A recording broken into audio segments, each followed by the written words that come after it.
Hello and welcome back to your regularly scheduled programming here at the Fight Site with our MMA podcast. This is a weird week because it's just Sriram and I this week. How often do you not? We usually have a variety of guests coming and going on the show, and this week we don't. It is just the two of us, which is fortunate because this week is actually a bit of a weak one. There's a really good main event on Saturday, but apart from that, there's not really anything that we want to bring up on the card. But we did have a patron request from our friend Dan DeMarco about the lightweight great, or maybe just a pioneer. I guess we'll see. BJ Penn, what his career legacy is, where does he stand? As Sriram and I were chatting a little bit before the show, it's an interesting one because we don't usually spend a lot of time looking backwards in MMA history. Usually, most of the stuff we talk about is present or future. And so that'll be an interesting one to kind of go back a few eras in the sport and see what we can find. But that is not our main priority. Our main priority is this weekend's main event. Again, it's a really good main event. I know Sherm and I have been talking a lot about how fun it is when bantamweights and featherweights get main event slots.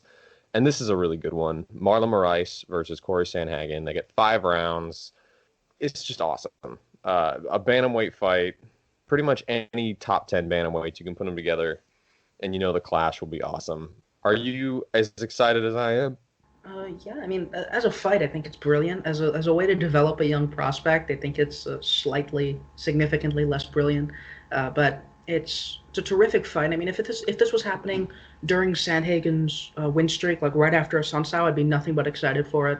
And even just like as a fight, in terms of the dynamic of the fight, in terms of how their styles match up, it's one of the more interesting fights that I think you could even make in a division where pretty much every fight, other than like Cody Stamen versus Marab or something. Every fight is going to be super fun. So yeah, I mean it's terrific. But you have some reservations about developing the prospects. Well, I think we should just start there. What do you mean, Sperm? I think this is kind of one of those bookings that kind of show the big problem with a young prospect getting a superb win that early in his career. Because I mean, Rafael Sunsao is a great win, and Sandhagen won that very, very decisively. But now he's kind of stuck up in the tier of the elites, where Rafael Sunsao, like, he's the gatekeeper to the list, and now Sandhagen is an elite, trademark, copyright, whatever you want to call it. He is an elite, and I think if I were booking Sandhagen at this point, it would be okay. He lost to Aljamain Sterling. It was pretty much the best prospect loss anyone could ask for. Incredibly instructive and no damage whatsoever. Now you give him a step back again. You say, okay, this guy's 4 or 5 years into his career. He has some time to develop. Give him a Rob Font. Give him even a Jimmy Rivera. But now you're giving him a Marlon Moraes, which is a fight that could be just as instructive in terms of the striking, but significantly more damaging. And I think for a prospect that's going to develop the way I expect Sandhagen to develop, it's kind of a rough fight back to back stretch, and it's one that I probably would have avoided at this stage. But that's not to say Sandhagen can't win it. It's very reckless in a very UFC way. Yeah, that's the thing, is it can be argued if this is even much of a step back at all. I mean, Moraes did crush Sterling when he fought him. I know Sterling's developed a lot since. I don't mean to slide on Aljamain, but still, I mean, even if Marlon Moraes is on the heels of two uglier fights in comparison to his sort of run of first round finishes, he is still quite a dangerous threat if you are not defensively sound, or if you just don't really know how to, you know, you don't really have the durability to hang with him. I think Marlon Moraes is going to be a solid gatekeeper because you can look at several fighters who I think should be favored over him. Um, but you can also look at Marlon Moraes and say, well, just about every top 10 fighter is going to at least have some trouble with Marlon Moraes. Um, no one's really beaten him cleanly since his time in the UFC. Would you agree? Yeah, I mean, Henry Cejudo had to walk through a ton of punishment, and Rafael Assunção pretty much never actually beat him. So, I mean, even if you can get Moraes fighting, like the kind of fight that he doesn't want to fight, the John Dodson type of fight, the Assunção one type of fight, it's like when you get him out of one round, he's still, despite the fact that he has like the average fight time of a very, very good heavyweight, he still has a very deep skill set that I think people can miss. He's going to be dangerous for a while, even when his athleticism wanes. And I think we kind of saw a bit of that against Jose Aldo. I mean, if Aldo wasn't more durable than he should have been, cutting down to a weight where he looked like the Crypt Keeper, he would have died with that first head kick. Because a couple guys have. Sterling got head kicked with like the first one. Jimmy Rivera got destroyed by that first head kick. Sandhagen is up against it here, and I think that's the biggest problem I have is there are no easy fights at bantamweight, but there are easier fights. Look, I guess we should probably talk about the matchup itself. Um, what do you think about Cory Sandhagen? Because I tend to think he's quite good. He's clearly talented. I think the Aljamain fight showed that he's not ready to be champion yet, and that's okay. Like, like maybe not even ready to be top five. Again, he's only a few years into his career. That's okay. Um, he is a very like Cory Sandhagen is just a very MMA striker in every way. Uh, you can watch him and he seems very inspired because he's at elevation, I think. Like there's a lot of Dillashaw in Sandhagen for better and for worse. As a just as a pure boxer, I don't think he's particularly defensively sound, but though he has a few moves, he has good eyes and exchanges. He tends to leverage his initiative and his pace. And he really likes to keep that jab in people's faces to draw responses. Is kind of willing to take two to give one. It just strikes me as a very young man style. He's a very, he's a very excited. Like I said, there's a lot of initiative in his style. I'm sort of struggling to pin down exactly who he is because I don't think he's particularly polished, but he's crafty. Um, but that does sort of mean that there's a lot of the same holes in his game. You know, you could also kind of point back to Dillashaw. There's a lot of the same problems there. There's a reliance on that sort of pace and initiative to overwhelm opponents, as opposed to sort of gradually figuring them out. And I think that you can also look to his resume where he's managed to fight aging bantamweights who are maybe slightly lower on the pace end compared to him. What do you think of Cory? Because I'm not sure how I feel about him just yet. I like him a lot as a prospect. I think, as you mentioned, he's not quite the sort of, certifiably elite type. But again, even for being where he is, he's like 3 or 4 years ahead of schedule in terms of, just career trajectory. Like, I would not expect someone to be beating Rafael Assunção at the point where he is, even an old Rafael Assunção, especially in the way that Sandhagen beat him, which looked incredibly consistent and it looked like he'd beat Rafael Assunção barring a freak knockout every single time, which is something I can't say about a fight like Cody Garbrandt. So with that kind of win, I understand why Cory Sandhagen is being booked the way he is. And as a fighter, I think he's very, very good at.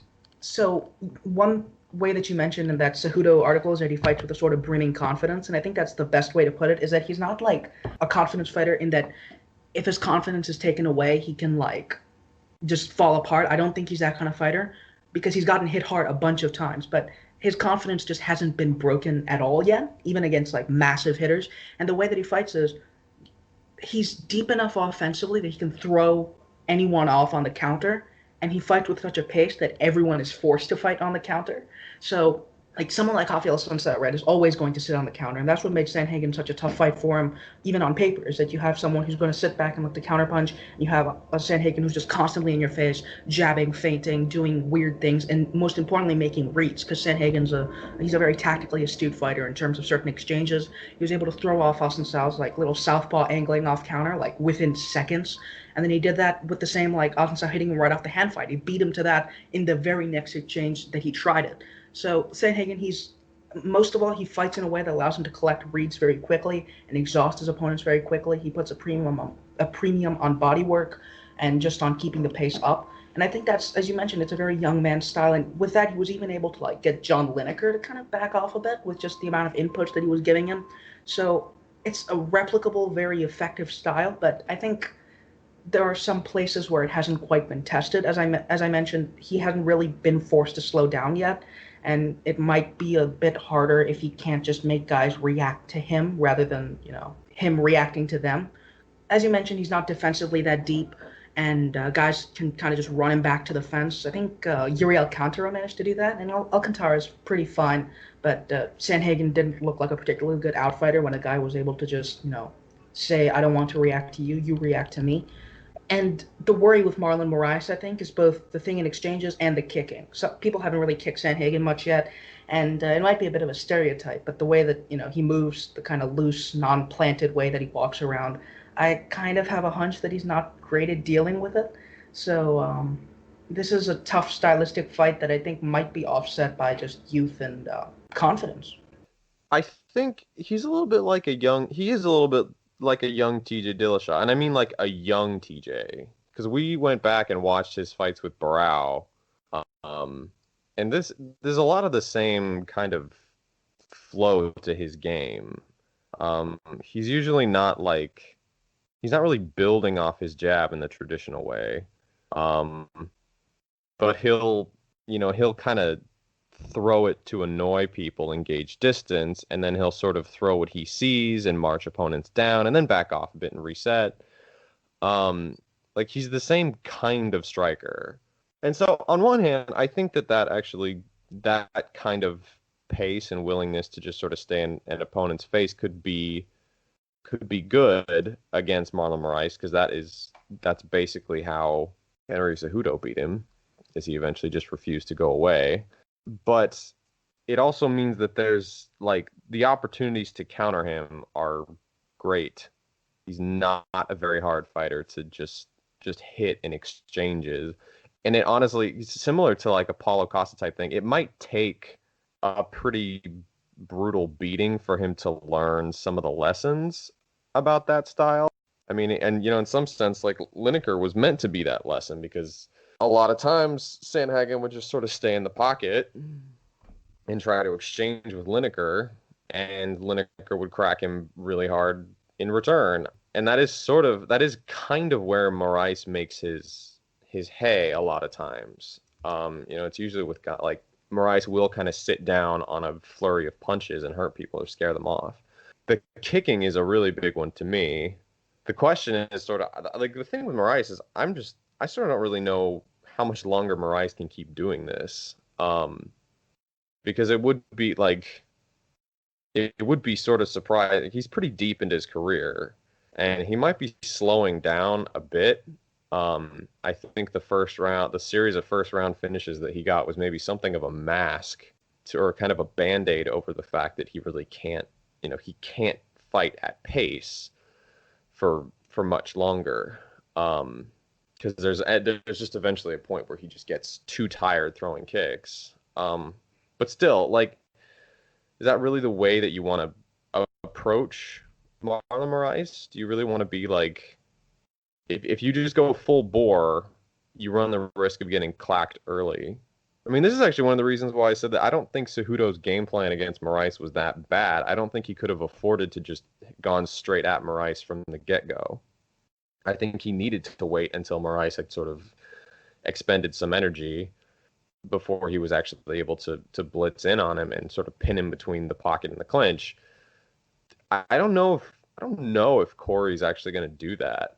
He didn't really wait very long to start walking down John Lineker. I don't know. And here's another question. Can Moraes hit takedowns and potentially threaten the grappling against Cory Sandhagen? Because Marlon Moraes is a really good grappler, and Cory Sandhagen's takedown defense is not that great, and he uses, the way he sort of tries to scramble and like build up his base without scraping guys off his back or fighting hands. It got him choked out very quickly by Aljamain Sterling, and it also got him almost choked out by John Lineker too. There was a point where Lineker kind of had his back and pushed him along the fence, and then Cory just sort of tried to stand up and turn into it, and Lineker grabbed a hold of his neck.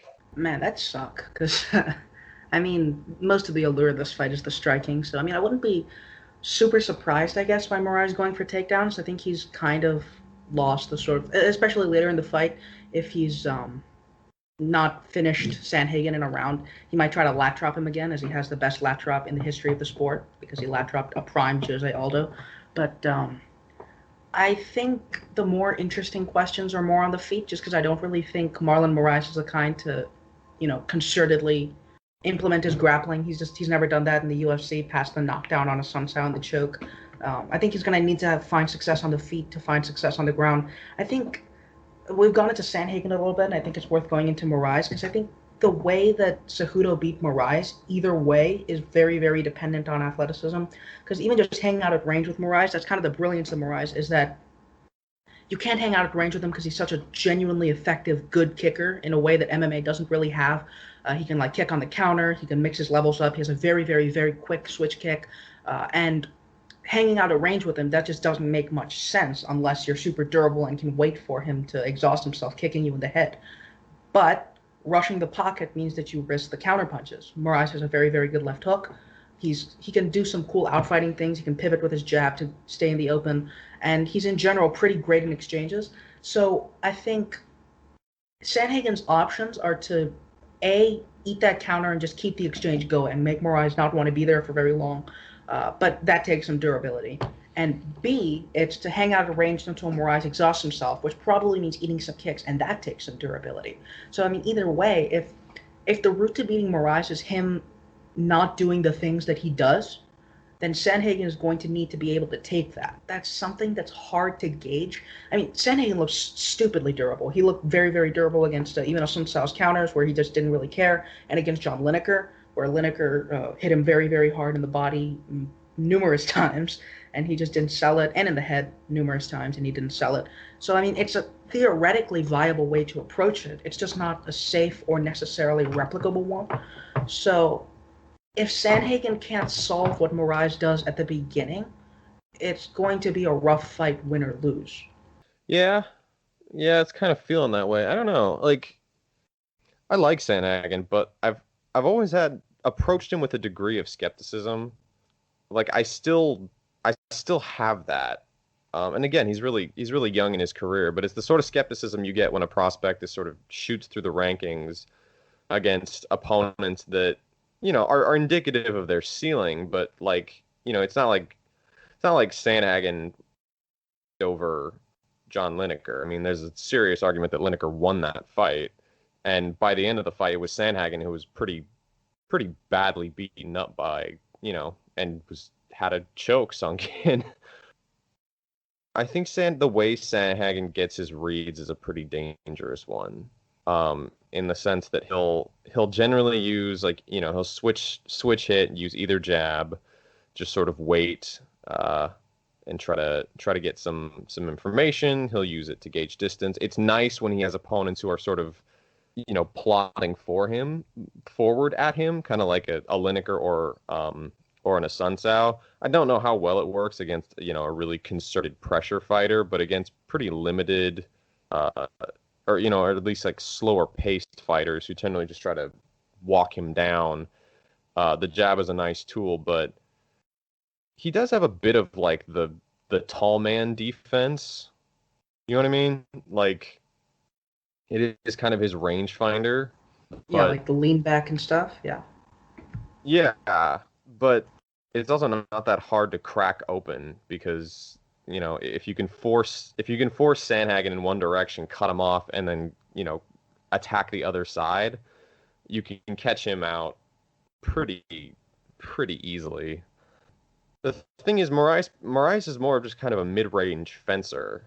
I guess I am seeing, in the sort of vision in my head, I can see Cory Sandhagen trying to push him back, and might even be able to do it. But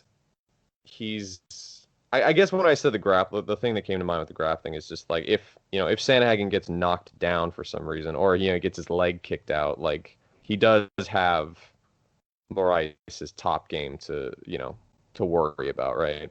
And Yeah. potentially back take. I think that's a viable risk.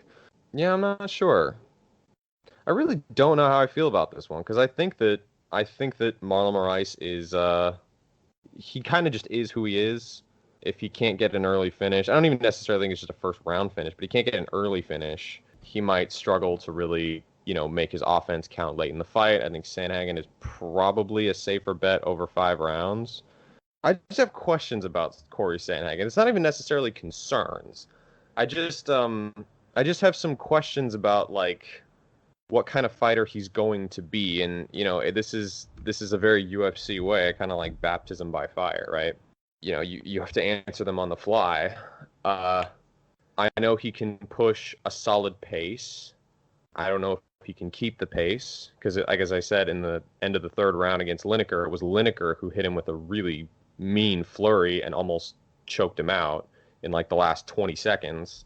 I know Sandhagen can jab well and get reads and has good eyes and exchanges. I don't know if he can get those reads safely or if he can, push that pace without tiring himself out. I don't know if he can. I mean, like, how many of these performances is he going to just be sort of spending durability because he doesn't have any other way to fight beyond just sort of pushing exchanges over and over and over again? If we look back at like, I keep referring to the TJ Dillashaw. It really does seem like at least some kind of a decent comparison. Dillashaw had a long stretch in his career where he was actually fighting slightly lesser competition, and it was actually good for him. He had some early finishes and so forth. And then it was really, it was the Asuncao fight that was a toughie for him. At least he had the John Dodson knockout.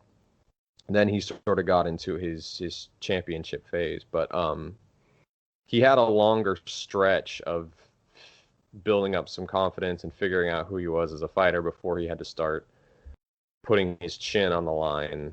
And as we know, with TJ Dillashaw, he did that a lot more than, people gave him credit for. Like he really, defense was not his strongest suit. There was craft, there was awareness, but there wasn't a lot of depth. So I'm not sure. I feel like we need to make picks because I don't really have a strong read on how this fight's gonna go, other than I think Sandhagen's probably gonna try to push a pace, and I think that Moraes' leg kicks and counters in the pocket could be very troublesome for him early. It's sort of just a question of how does that work? Does it can Moraes finish Sandhagen without exhausting himself, or at least hurt him or make him tentative enough that he can avoid, exhausting himself, that he can probably just work up some attritional damage and limit Sandhagen's mobility. What are you thinking? I think so. We've mostly talked about like Sandhagen's kind of strengths and weaknesses here, and I think we've kind of landed a lot on Sandhagen being an effective but sort of flawed fighter. But I think I'm gonna go with the youth pick here. I mean, it works for you pretty much all the time, and it even worked for me for Figueiredo Benavidez 1. So the way that Sandhagen fights, he exposes himself to a lot of danger, but I'm also not sure how much danger Moraes poses after that Aldo fight. Because I mean, Aldo looked very good, right? And Aldo was also pressuring constantly, and Moraes got like a kick off. He got one very, very good kick off, but after that, he was kind of just boxing with Aldo, conceding these longer exchanges off the cross counters. It was an ugly fight for Moraes, and that was the last time we saw him. So I'm going to say Sandy comes forward pressuring. Moraes probably isn't going to take advantage of Sandy being able to get run back to the fence. Sandy's probably is going to take advantage of Moraes being on a hair trigger on the counter. He's going to feint a lot. He's going to jab a lot. I think that's going to be something that happens, and I think Moraes is going to wither away from that pace eventually. And I think Sandy's durable enough where it's going to take a sustained campaign for Moraes to beat him or slow him down, rather than, Sandy runs into a left hook and is like, oh no, I should never ever do this again. I don't think that's how Sandy works, for better or worse. I mean, if it were a more consistent counterpuncher, or like if it were prime Moraes, who I could say does not gas as badly, I would be like, oh, Sandy walks into left hooks over and over and over and over and over, and he eventually loses because of it. This time, I kind of get the sense that Sandy walks into a left hook over and over, and then Moraes stops throwing left hooks because he's tired now, and it took him so much work to find the timing on those two left hooks that like he doesn't really want to do it anymore. And eventually, Sandy just figures the left hook out like he did Osman Sao's left hand. I think Moraes he's probably a better fighter in the beginning of the fight. He's like, he's less flashy and feinty, but he's probably a better put together fighter at this stage in his career. But Sandy has more upside, and I think I'm going to go with a Sandy round 4 TKO. I'll go with. The thing is, that sounds sensible. There's just been too much vulnerability in Cory Sandhagen. I feel like there are fighters in this division who I'd pick to defuse Moraes safely, and there are fighters with a lot more depth in their game than Cory Sandhagen. Again, it sort of feels like every time I'm picking a Cory Sandhagen fight, I have to pick him to go to war with someone. He hasn't really fought anyone who can keep a pace with him. I mean, the only one who really probably could was Aljamain Sterling, who basically just walked him in the fence and then choked him out very quickly, because Sandhagen's takedown defense is pretty bad, and he always gives up his back and wants to scramble. I guess I'll take Moraes. It sounds weird. I would be impressed if he could get a first round finish of Cory Sandhagen. That would be an impressive feat, considering Sandhagen's youth and what seems to be his upside. But he's struggled so much with, like a fairly limited counterpuncher in John Dodson. I feel like a more technical, nuts and bolts kickboxer who's, a really good kicker. He's probably not going to let Sandhagen get very far with the kicking. And Sandhagen, who I'm going to presume he's not really much of a clinch fighter, is he? I don't know. I guess I can see Sandhagen replicating something that, something to the effect of what Aldo did, but yeah, I've just always been a bit of a skeptic about Cory Sandhagen. I don't feel like I really trust him yet. He needs to show me that he can fight safer than he has before I can pick him against someone who can jab with him, someone who can, will check hook on the way in, someone who will kick his legs, and someone who is a extremely dynamic finishing threat pretty much anywhere. I mean, I honestly feel, I know we always talk about like the taking a beating and coming back is a bad pick. I actually feel like there's a good chance that Sandhagen does that. My problem is I don't know how much I really want how much do I really want a young developing prospect to be taking those kinds of beatings against Marlon Moraes before mounting a comeback. You know what I mean? I would much rather have him start slower. Because, I mean, that's the parallel I'm thinking of is, like, how would Peter Yan do against Marlon Moraes? And I think Peter Yan would smoke Marlon Moraes, because I think Peter Yan has the sense and the depth to sort of feint Moraes out early, play it safe in the beginning rounds, and then gradually ramp up his pace. And he can Yan is also a voracious clinch threat. I don't know if Sandhagen's really gotten that lesson yet. I don't know if he's quite seasoned enough. Yeah, I'm starting to think you might be right, but I don't know. I just don't really have a whole lot of faith in Sandhagen's ability to fight these safe fights just yet. I know it's a really hard division. I get it. Like, kind of seems like he's just always going to be. There's always like one moment in a Cory Sandhagen fight where he kind of has to grit through a bad position. Yeah, that makes sense. I mean, it's like, and like I said, it led to a really bad thing against Aljamain Sterling, who just completely took him, right from the get-go, keyed in on that weakness and then just choked him unconscious. Like, Yeah, the even opportunities are there. yeah, I mean, even Oh, as polished as Sandhagen is compared to like where he should be in his career, I think it's like you have a guy who has more than an actual sort of game. He has like a lot of very, very good pieces to it that he hasn't put together in the way that you might want to see yet. So, like, he has, I need to feint a lot and I need to hit the body and I need to jab, and he has all that very, very down. But beyond that, it's kind of tough to see, like, any sort of defensive depth or even like, he's been able to fight pretty much the same way a bunch of times. So I think yeah. I kind of see what you mean about that. It's just, I think it's a general rule of thumb, I think, that I'm generally more willing to trust a prospect to change in an upward direction than I am to like see someone look worse than they ever have and then not do that.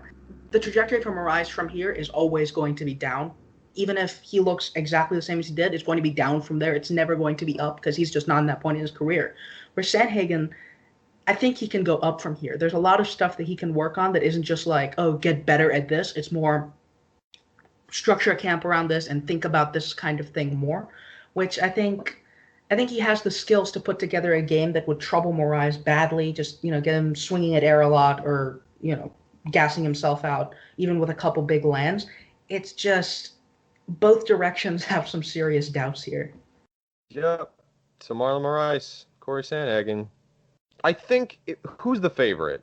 Because I feel like there's actually probably some sense to betting on Cory Sandhagen here. Sandhagen's like a Uh, minus 140, so so wait, Sandhagen's the favorite? yeah, but I already put 2 units on Moraes. Wow, people are really putting a lot of stock in the Cejudo fight. I guess that's fine. But he's really the favorite? That sounds weird. Anyway, I don't I mean, I understand expect it betting. to tighten up. Yeah, it might tighten up a bit. I feel like everything you're saying makes sense to me. It makes all the sense in the world, frankly. But I'm just, I've always been a skeptic of Cory Sandhagen, and I feel like it might take a pretty, not just the Aljamain Sterling choking him out. It might take him actually getting a bit of a beating before he starts to understand like what he needs to do to change. And it was after I think for TJ, it was after the Cruz loss, which wasn't like a brutal beating, but he definitely took that loss and made some changes late in his career. The opportunities were still there. So yeah, it'll be fun though. Whatever happens, even if it's like a 30-second Marlon Moraes head kick, these guys are fun to watch. So don't miss it. Yeah, All Bantamweight's the right, best. I think that is good for our main event discussion. Now we are going to talk about something that we are very looking forward to, kind of. BJ Penn. We have our patron request from our friend Dan DeMarco. BJ Penn. There is perhaps no other fighter in MMA history harder to assess and grade his career. Parentheses. Or is there? So where does he fit into the MMA history? A true MMA great, a lightweight great who wasted time in other divisions, a pioneer who gets more credit than he deserves, maybe less. What should BJ Penn's legacy truthfully be for who he was as a fighter and who he was for MMA? Um, what do you think of BJ Penn, Sriram? So first of all, on there's no one harder to assess. You've clearly never heard of Michael Johnson, but beyond that, I think Penn was very much a product of his time, and that's kind of the kind way that I kind of put very, very limited, but in a field of more limited fighters. Like in general, if I say that, it's just BJ Penn was good. He was very good at certain things, but I also think that a lot of what he looked good at, like takedown defense and even the guard, was inflated a bit by facing competition who just didn't know how to deal with things as a function of the metagame. As an offensive boxer, for example, he was also very good, but if you point to the number of boxers he faced that were like defensively solid, you'd be like, there aren't that many, if any at all. So I think BJ Penn was very good, and I think you could reasonably consider him an all-time great. You could definitely, definitely consider him a lightweight great. But I also think that he's kind of closer to like a Matt Hughes. His game ages very, very badly, and if he showed up in the division right now, he'd get completely trashed than a George St. Pierre or a Jose Aldo in his prime type thing. It's just he's good, but as Dan mentioned, tough to gauge. So the thing with BJ is that he was, for people who don't really remember him, his shtick was that he was always sort of the fighter's fighter. He was the prodigy. He won like Brazilian Jiu-Jitsu World Championships after like 2 or 3 years of training. Um, he just had a natural acclamation for grappling and for balance and proprioception. Like it just he just had a feel for fighting. Um, and he was always a fighter's fighter. He went up as high as middleweight, I think. Yeah, he Was it fought middle or Machida, so open that's weight? middleweight. Sorry. I'm pretty sure. Okay, so as high as 191 against Lyoto Machida, who was a light heavyweight, and he went as low as featherweight, I believe, against Frankie Edgar. And did he fight anybody else? No. Oh, Rodriguez. Yair. Oh, good. That's right. Of course. That was a good fight, wasn't it? How could I forget? So he got this reputation of just being the guy, like he being the fighter's fighter. He would fight anyone, anywhere. It didn't matter the division. He won the welterweight belt, won the lightweight belt. And that was kind of, he didn't care, forget a record, forget the politics behind it, forget protecting an undefeated record or anything like that. He just wanted to fight. The problem is he did not have, this is probably going to sound a little slanderous, but it's true. He really didn't have any heart. It's crazy, but it's true. If BJ Penn lost the first round of a fight, I don't think he ever won that fight. BJ Penn, he could never come back from anything. People who know BJ Penn, did you know that he like lost a decision early in his career to Jens Pulver? Like it was weird.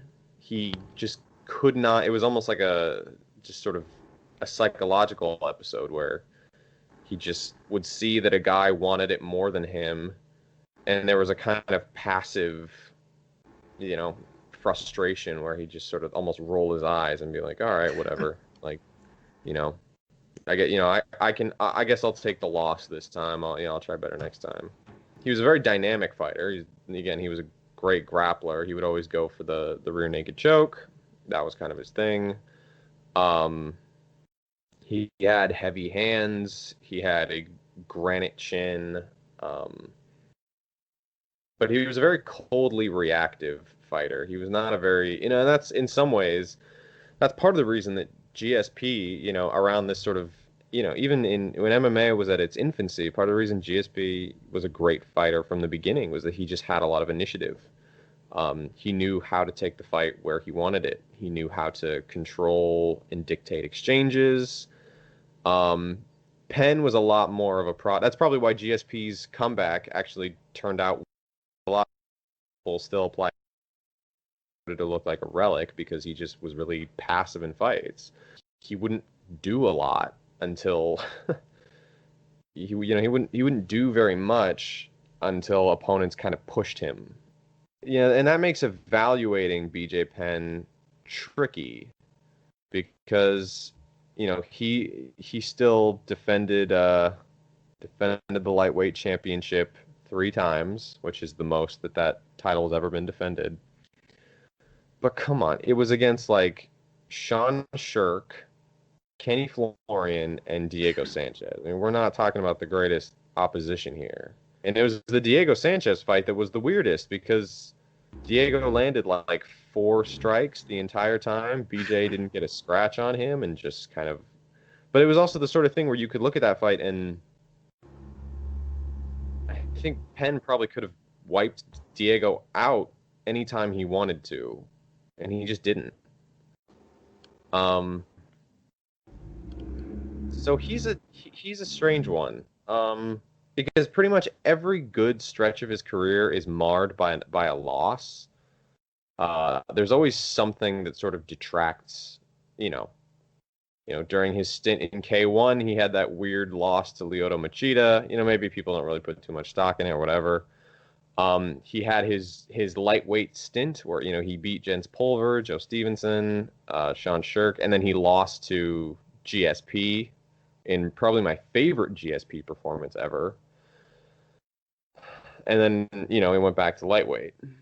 I mean, I'll be completely honest. Where do I think he stands in MMA history? I think you can give him full credit as a pioneer. I would not ever recognize BJ Penn as one of the better fighters in the sport's history, because he just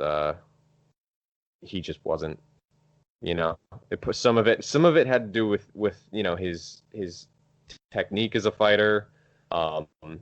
He really just loved to let guys hang on to the single leg and would just sort of bounce around on one leg, but he wasn't fighting grips or framing. It wasn't a style of takedown defense that was going to age particularly well. Again, his boxing was very passive. He was a decent, he was a decent fencer, but he was very coldly reactive. I don't think anyone who had any sort of semblance of footwork and a good jab couldn't have just taken him apart. What do you think? Yeah, I mean, I think that's kind of the source of where the whole BJ Penn is just, he's a prodigy, but he's like super lazy and doesn't train thing comes from. Like, it might have been true, but a lot of it is just like his constitution as a fighter wasn't particularly great. I mean, he had like a ton of great attributes, as he mentioned. He could hit and he could take a hit, but in terms of the cardio, that wasn't amazing, and that's where a lot of that came from. And he didn't really do great at coming back from fights. And I think the kind of passivity there is why you see his recent losses.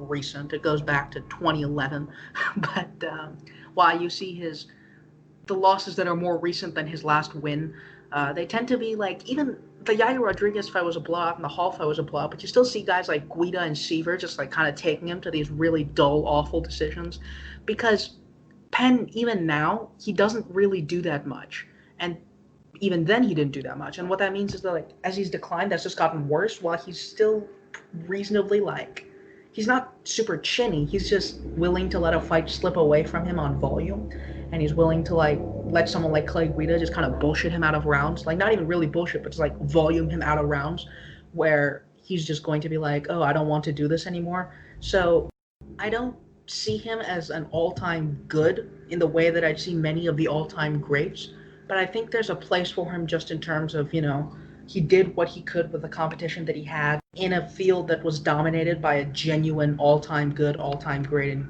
George St. Pierre. Like, he's a good win for GSP, but I wouldn't say he's a great win for GSP. It's just, he didn't age as well as I think a lot of the all-time greats did.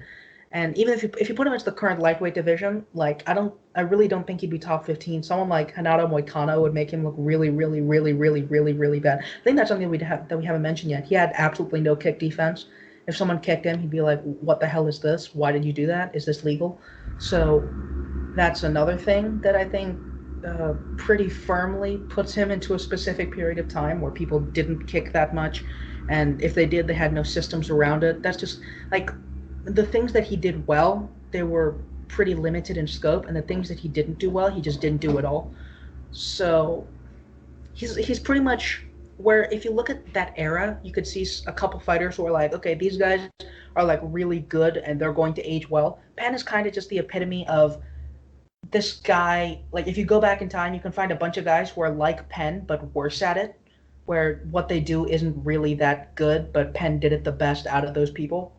I don't know if that makes much sense, but like, we've said it twice already. He's a product of his time, and all-time greats don't really tend to be that as keenly and as specifically as BJ Penn was. I think I should mention something about how much he moved around in weight, because it's relevant to his profile as a fighter. I know that was part of the reason people really liked BJ all those years, is because he was just like, I'll fight Machida at middleweight. Fuck it, or I'll go down to featherweight. I'll fight at lightweight. Do you want to take a title shot at welterweight, BJ? Hell yeah, let's move up. There is a problem with that, and it's a pretty obvious one. Your body's not meant to do that. It's a really bad thing. Like, you really shouldn't be doing that to your body. You should not be like boomeranging around in weight before deciding to settle in your, mid 30s. Like there's a reason that when guys move up in weight, it generally takes a little bit of time for them to settle.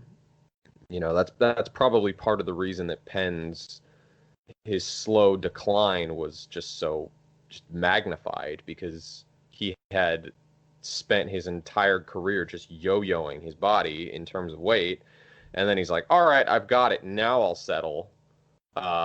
You just can't do that. That's probably part of the reason why his cardio was a weakness, because he would just exhaust himself, and he probably was cutting and putting on so much weight. There's a reason you don't see people doing that nowadays. Even in people who kind of move in between divisions, it's generally like we see it less and less, and it's usually they find a division, then it's usually the heavier one. They usually just find a division and stick to it. I'm thinking about Kelvin Gastelum, who kind of flitted between welterweight and middleweight for a portion of his career, and then he just moved up to middleweight and was like, yep, I'm good.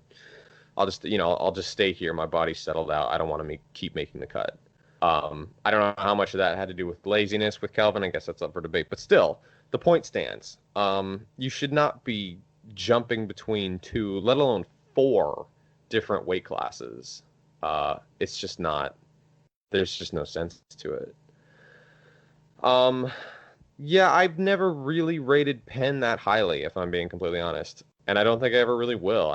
I know some people who are a little older than I am, probably hacks, just love BJ Penn, and he was one of their favorite fighters.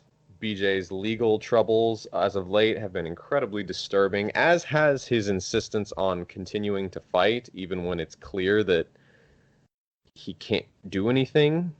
Like just past the point of it making any sort of sense at all. Gotten kind of disturbing to watch him just sort of quietly losing fights. Some of them could be excused a little bit, like the Nick Diaz versus BJ Penn is a really fun fight. Even the Rory Mack fight 8 years ago made some sense. The John Fitch fight wasn't too bad from what I remember. There was some interesting grappling things in there, but those are many years ago. Like, he's been on a losing streak for the better part of a decade, and it's just gotten really weird. So, yeah, I think BJ Penn can be admired as, in terms of his contributions to the sport, I would recommend that people admire him as a pioneer of the sport. There's not a lot in BJ Penn that I would recommend fighters try to model themselves after. Yeah. I mean, that sounds good to me. I've never really thought that highly of BJ Penn before. Yeah, I mean, I think the thing with BJ Penn's losing streak is it's kind of gone past the point of being sad, and now it's just like a thing that happens. Because, like, I think the one that I'd like to contrast it to is like Renan Barão, right? Because you can see with Renan Barão, he's not very good anymore, but you can tell how hard he's like trying to win some of these fights. Like the Luke Sanders fight where he had a genuinely great round 1 where he's like, yes, I've thought about this stuff. I want to win. And then he actually gassed. And you look at Andre Ewell where he's like, oh, yes, I want to win this fight. And then he gassed. But with BJ Penn, it just always kind of seems like he's coming in for no good reason. So, like, he's just kind of plodding around doing nothing for a good bit. And then sometimes he's like, okay, I guess I can do this. And then he does it, and it doesn't work. And it's like, okay, well, I guess the other guy can just win. That's like his prime, but even worse. And that's something that you see with a lot of shot fighters. But BJ Penn is like, if Robbie Lawler's current I don't want to do anything got taken to like 3,000,000%. So at this point, I mean, the UFC, they might have already made efforts to push BJ Penn into retirement, but even if they haven't, I just don't find myself caring too much about BJ Penn, like, continuing to fight. It's just, another loss on a record that, like, doesn't really matter. Like, that's the thing. Even earlier in his career, his record was of, oh, this BJ Penn's very good. And at this point, his record is equally irrelevant, just for completely different reasons. So, yeah, I'd say the same. I think BJ Penn is, like, he's important to the sport from a historical perspective, but he's not very important in terms of a skill development perspective. Even as important as fighters like, I don't know, Frankie Edgar is one that came up around the same time and, like, actually innovated things. where BJ Penn just kind of he existed in that metagame and only in that metagame. So you can look at him as like someone who existed before, but I'm not even sure he was like a real pioneer in terms of any concrete sense where he came up with something. It's he was kind of just an all-rounder who could do some things better than he did other things and better than other people did those things. Uh, it's just he was a fighter, a very good fighter, but at the very best, he was just a fighter. That sounds like the name of his autobiography. That would fit, I think. That makes some I mean, sense. even he'd Why don't like you get that. on that? Yeah, I think I'm good. That pretty much settles it for me. The thing is, I don't ever have much desire to go back and watch BJ Penn fight. The only fight of BJ Penn's that I really enjoy is his fight with GSP, and that's because GSP puts on probably my favorite performance of his career. It's a really good performance. You should go watch it. George does a lot of cool things in that fight. BJ mostly just gets held up against the fence, taken down, and beaten up. Just a fighter sounds right to me, you know. And as time has gone on, I really think that there's a reason that people still remember guys like George and Anderson to some degree favorably, and Penn's more or less kind of eroded all the goodwill that he's built up with fans. So I think that'll do it. Thank you for joining us this week on the Fight Sites MMA podcast. We will be back. Will we be back next week? What's next week? That's next week. It's Ortega Zombie, so that's actually not bad. Ooh, that's a fun fight. That's a really Too fun bad it fight. isn't happening. Yeah, this fight has kind of been cursed, hasn't it? How close are Yeah. we? Oh, we're like 2 weeks away from Gaethje Khabib. Well, that's very good. Okay. Yeah, great. Okay. I mean, October's not nearly as bad as last month. Yeah, it was a nightmare. I think I'm good on this end. Thank you guys for joining us. Please check out Hyperfly. You can go to the link at the banner on thefightsite.com. At the very bottom, you can get a discount. I think. No, I think just some of the money comes to us. Yeah, it helps us out. Bovada, you can get a $250 free bonus for signing. So when you really want to make your millions gambling. Yeah, I mean, I'll probably be coming out with one of those videos soon enough if the card's decent. I mean, at the very least, I guess this is a sneak peek. Marlon Moraes at plus is probably a good bet. The rest of the card is kind of nothing, but still, go to Bovada and get your money. And what else? What other sponsors do we have? I don't know. I don't know. Someone's power washing my window, so I need to wrap this up really quickly because it's about to get loud. My apologies, folks. All right. We'll see everyone later. Stay safe.